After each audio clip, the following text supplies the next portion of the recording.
to purchase.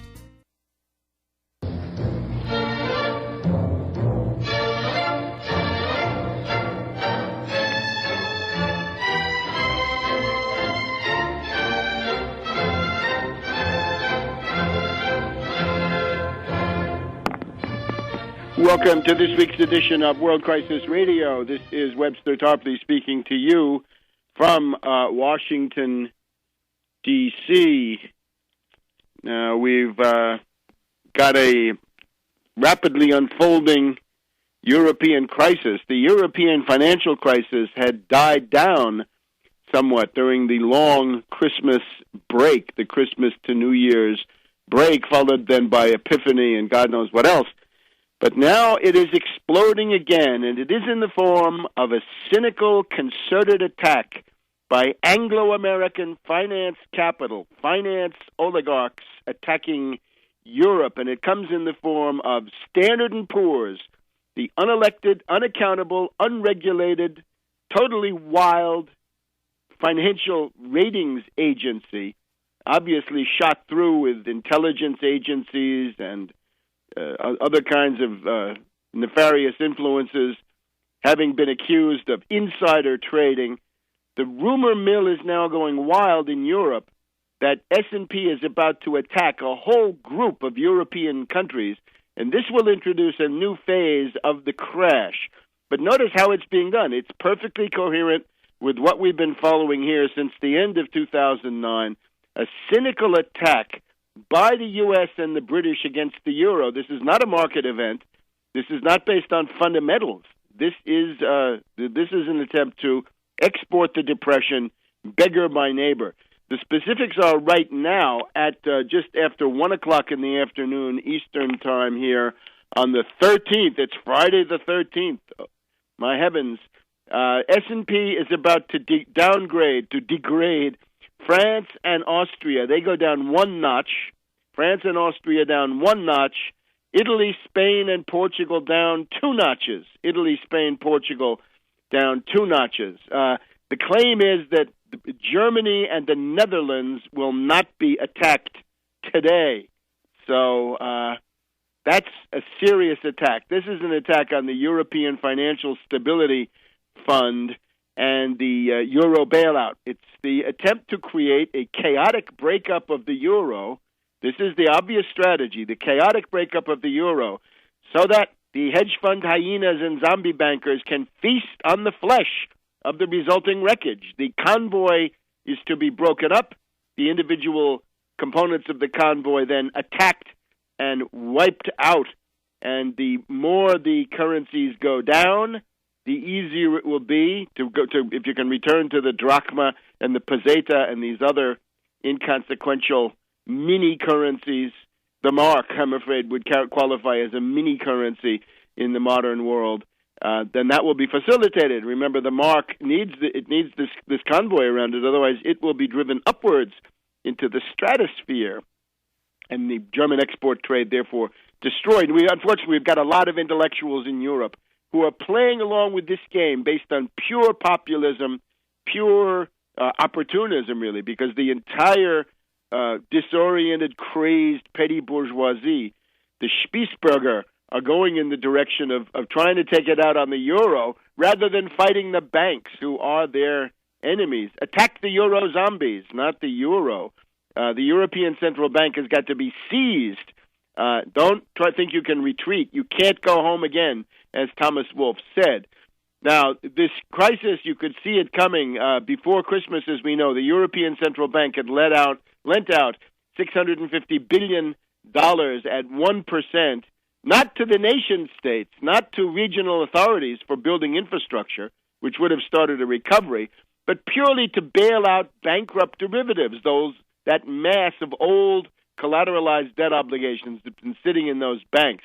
So that was before Christmas. Now, what has happened to that money? Most of that money, 465 billion euros, so what? So it's about another quarter to a third, right? So you figure it's about the same. It's somewhere in the 550 billion dollar range.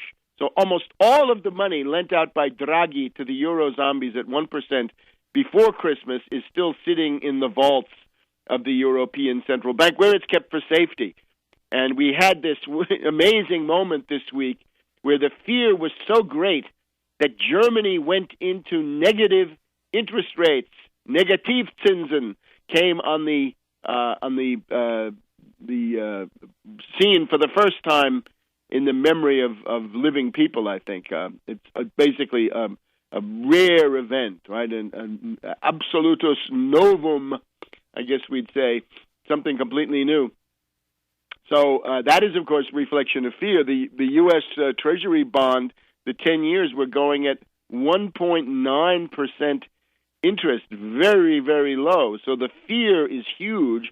At the beginning of the week, this week, we had any number of very ominous signs. We had Unicredito of Italy was down 13% in one day on Monday. The Italy spread has gone well over 5% to 6%, sometimes more. And a lot of it has to do with the Hungarian crisis. Now, the Hungarian crisis, we'll have to get some people to talk to about this, and if you think you're such a person, do contact me. It looks to me like you have this right-wing government with Orban, and he's doing all sorts of things. He's trying to protect the country from a color revolution, which therefore entails authoritarian measures. So that's the choice, right? Either the chaos of an Anglo-American color revolution or the admittedly unpalatable alternative of an authoritarian tightening. But the thing that got the Anglo-Americans bonkers on Orban is obviously that he was trying to get control, in part, of the central bank. So what you've got going on right now is the International Monetary Fund and the European Central Bank and the European Commission and the European Parliament, all of these oligarchical centers, are attacking Orban of Hungary, not for the human rights. Oh, don't let me forget. Bernard-Henri Lévy, BHL, this philodoxer, right, the great philodoxer of our time, with his hands still dripping with the blood of Libya after he had pushed Sarkozy to take the aggressive plunge into Libya. BHL now also says, oh, horrors, there's authoritarianism going on in Hungary. So I don't have the last word on this necessarily, but it looks to me very strongly like Hungary is being targeted, not for the reasons they say, but for the reasons they seldom say, which has to do with the International Monetary Fund's absolute desire to maintain the integrity of the system of privately owned central banks. Now, lest you Ron Paulies out there get the idea that we want to end the Fed or end the Hungarian Central Bank. No way, Jose. We want to nationalize it, because if you don't nationalize it, you're giving all of that power to private zombie bankers. Things get worse without a national bank. Hungary, still having the forint, still having its own national currency, is nevertheless in depression. It's really interesting. The Soros theory is the reason the euro is bad is because you've got a common currency, but you don't have a common treasury and a common tax policy. Baloney. The currency is because of the speculative attack. But with the forint, there is not this problem, and they're equally in a depression. So, hey, you German theoreticians of how the euro is illegal, take a look at the forint. That's going to be your future. Admittedly, it'll be through driving the currency up rather than down, most likely, at least for a while. It'll go down eventually once the export trade is destroyed and the country laid waste.